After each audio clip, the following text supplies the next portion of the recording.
Hi folks, with Tacitus today, your pushback channel. Thank you for joining this audio live stream. Please listen to this presentation as you would a radio broadcast. In this essay, I'd like to talk about the issue of foreign nationals, dual nationals, and so on holding political office in the West. Now, years ago it was unthinkable. Everybody in the Parliament would, or the Congress would be pretty much a straight white male. There'd be a handful of straight white females. That was it. That was how I accepted it. Everybody was considered to be representing the people, representing the nation, representing the nation's interests, trying to improve the lives of the people. Now, maybe they weren't all geniuses. Maybe they made mistakes, and they did. But that certainly came across as they were very committed to that. Some of those commitments were ideological, some were practical, some were realpolitik. But the commitment couldn't be, in my view, at least denied. And if you go over the personal writings of senior politicians from the 50s and early 60s, this constantly comes across. And remember, these are private diaries, and they regularly talk about Prime Minister Harold Macmillan, for example, in Britain. You look at his private diaries and conversations he had with others that they recorded and so on. You see this continual commitment to improving the lives and the quality of life of the people. Not that he was perfect, not that he didn't have difficult choices to make and all that sort of stuff, but he was unwavering there. He represented the people. He represented the nation, and of that there was no doubt. Were there international considerations he needed to factor in? Well, of course, but that didn't change the issue of what he thought his job was. He was a public servant serving the people. That, of course, has all changed. And in a lot of parliaments now around the world, Western parliaments, that is, minorities are now in the majority, the so-called minorities. So in one Australian parliament, for example, 65% of the members of parliament are all supposedly minorities. So the minorities are now the majority. And now, sure, they're there from affirmative action and DEI and quotas and, all this stuff. So, I don't think any of them would, well, maybe one or two, but hardly any of them would be there without the quotas and the DEI and the non-meritorious elevation of their status. For the ones that I talk to and meet or listen to, they sound like women who've been plucked from some outer suburban discount retail shop. That they talk and sound like that, and have got an IQ to match. Not necessarily the people you want, nor do they think they're there to improve the lives of the people. I'm there to fight for women's rights, to fight for in my Indian diaspora, the Pakistani diaspora, the Arabic diaspora, and they're there to represent very narrow interests. Now, there were times when you say, well, gee, white people represented white people's interests. Yeah, when the country was 99% white people represented white people's interests. In a white country, there was 99%. Of course, they would represent white people's interests. What the fuck else would they represent? So those arguments don't wash. But how the issue with the mass migration has just brought a whole lot of people in that are clamoring for special handouts. They and handouts and freebies and freeloading opportunities, and so they want to get into parliaments and congresses because they want a piece of that snout in the trough action, and they want to get that for their diaspora, not for the people at large. So these migrant people, or maybe even if they're born here, maybe even look, Indians that are born second or third generation Australians still see themselves as Indian, representing Indian interests. Even 5 or 6 generations on, they see that. So we're now in a situation where more getting close to half the population, certainly 40% of the population, do not believe they are representing the nation or the people, and they are representing particular ideological interests, such as radical lesbianism or something, or they're representing the interests of Arabs and Indians and Pakistanis, their own diaspora. and the idea that they would represent all the people, or would be equally concerned about white citizens as they would about their own Pakistani buddies. That's just not even on their radar. Not even thinking about it. For them, there's all this white money, white goodies, and they want to get their fucking hands on it and distribute it to their brown and black buddies. And they're not really thinking much beyond that. The way to get their hands on these goods, of course, to get into politics.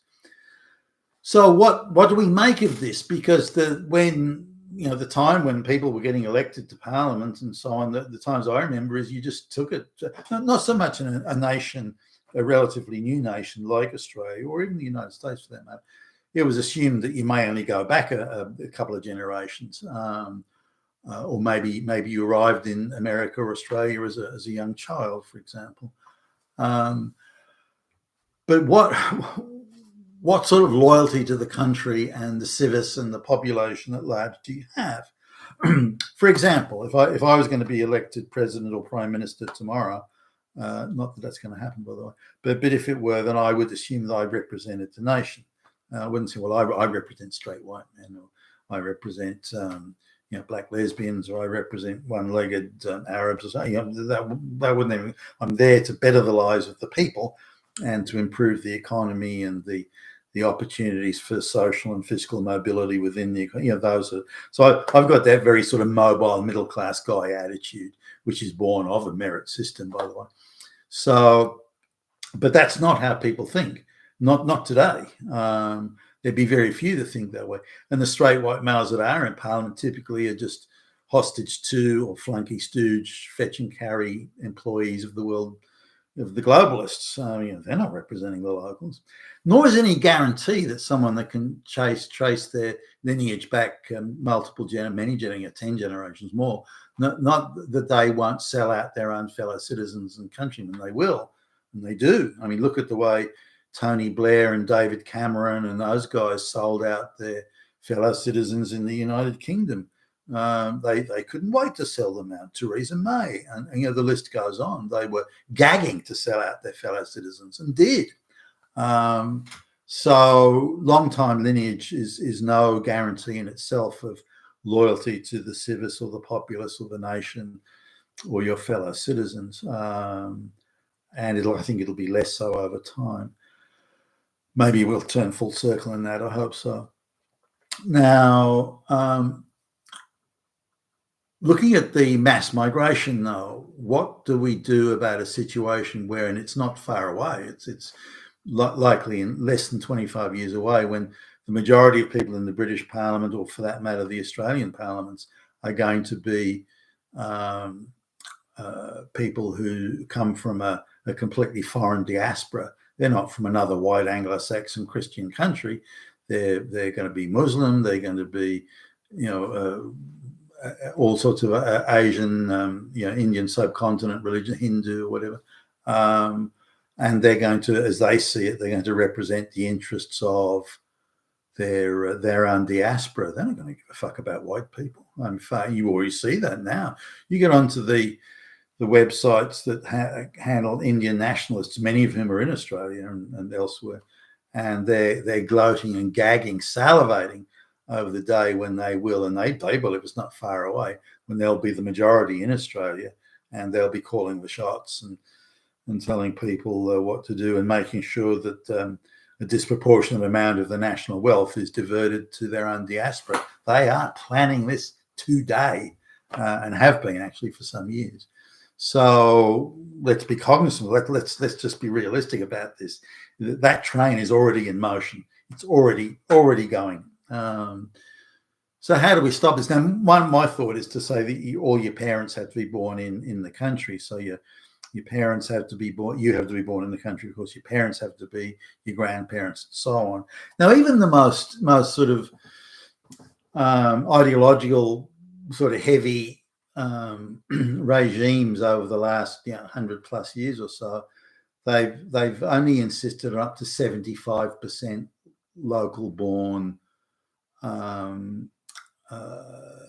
identity. That's the sort of, even but that identity they've assumed has been the local indigenous identity. They didn't factor in or include non-Indigenous identity.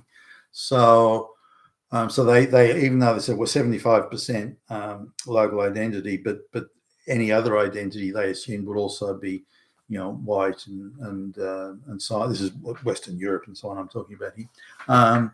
So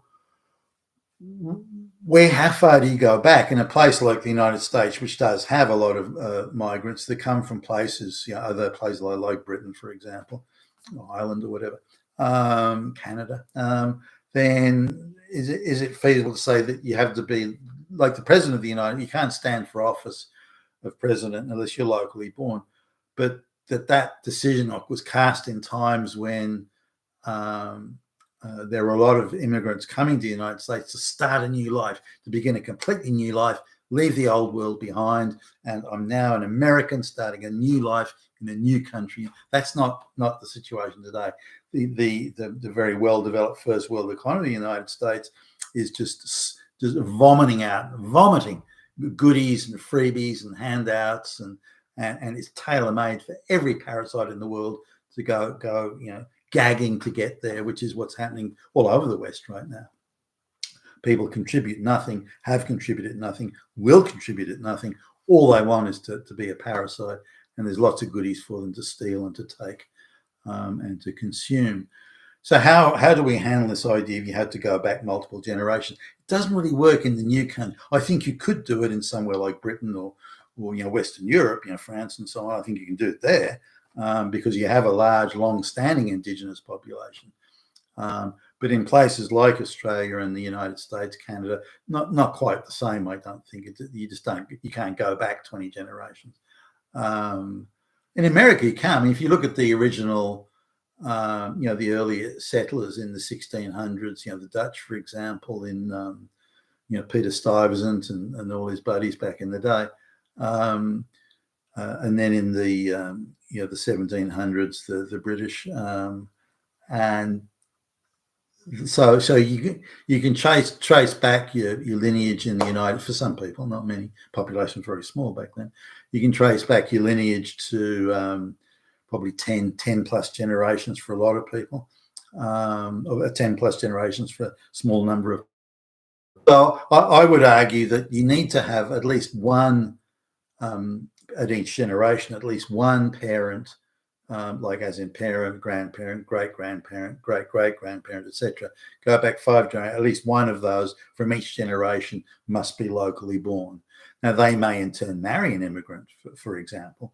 That's okay. But the chances are that if they're white Anglo-Saxon Christian, they would marry a white Anglo-Saxon. I mean, not in every instance, but the likelihood is that. So this is something I think is important, but I think right now the West really needs to put their mind to this. Now, what it would mean would be that large swathes of. It's no good saying, well, I'm now a naturalized citizen, I'm now entitled to hold political office. That doesn't cut it anymore. It did cut it when all the people coming to Australia were white Anglo-Saxons from like Britain and so on. That worked. That could work because their loyalty would very quickly convert to the local to Australia, so they would have no sort of strange commitment to Britain or another place, and the interests of Britain and Australia weren't in conflict anyway, nor were there people coming over just for the purpose of freeloading and getting their snouts in the trough. They were coming here again to start a new life and to seek out new opportunities and to better their lives and so on through their industry and use of their skills and education qualifications and the like. That paradigm is very rare with the illiterate third world peasants coming in. Yeah, they've been told and believe that India was once this fabulously rich paradise until evil Whitey came along and stole everything. Therefore, when the Indians come to a white country, they're coming to take back what was stolen from them. Just to give you an idea as to the economy of India is roughly slightly bigger, but about the same size as the economy of Britain, give or take. Now, India has pushing 1.5 billion with a B people, and Britain has pushing 70 million. and yet the British and Indian economies are about, give or take, about the same size. Now, the whole economy of India, with their 1.5 billion people, is just about double the size of the Australian economy, with 26 million people. That gives you an idea of how dirt fucking poor India is, and why so many people are desperate to get the fuck out. So I would go back 5 generations where one of your parents, or in each generation, one of those parents has to be locally born. Now, they can marry a migrant and procreate, that's fine, but one of them has to be. I think that's how far back in places like Australia and America and Canada, maybe not 5 for Australia, maybe go back 3 or 4 generations, same Canada, 3 or 4, but in the United States, I'd go back 5 easily. To say that's how, we need to have people that are loyal to the local civis, the local population, and the interests of the local state, not who are going to represent the interests of Indian Hindus and so on. I mean, look at Rishi Sunak when the globalists installed him as Prime Minister of Britain. One of the first things he did was to aggressively ramp up the importation of masses of fucking Indians, his Hindu buddies from India. That's one of the first things he did. It just goes to show you, and to me at least, illustrates that you cannot have people serving in the parliament that do not have any absolutely unquestioned loyalty to the local population, the local civis, and the local state.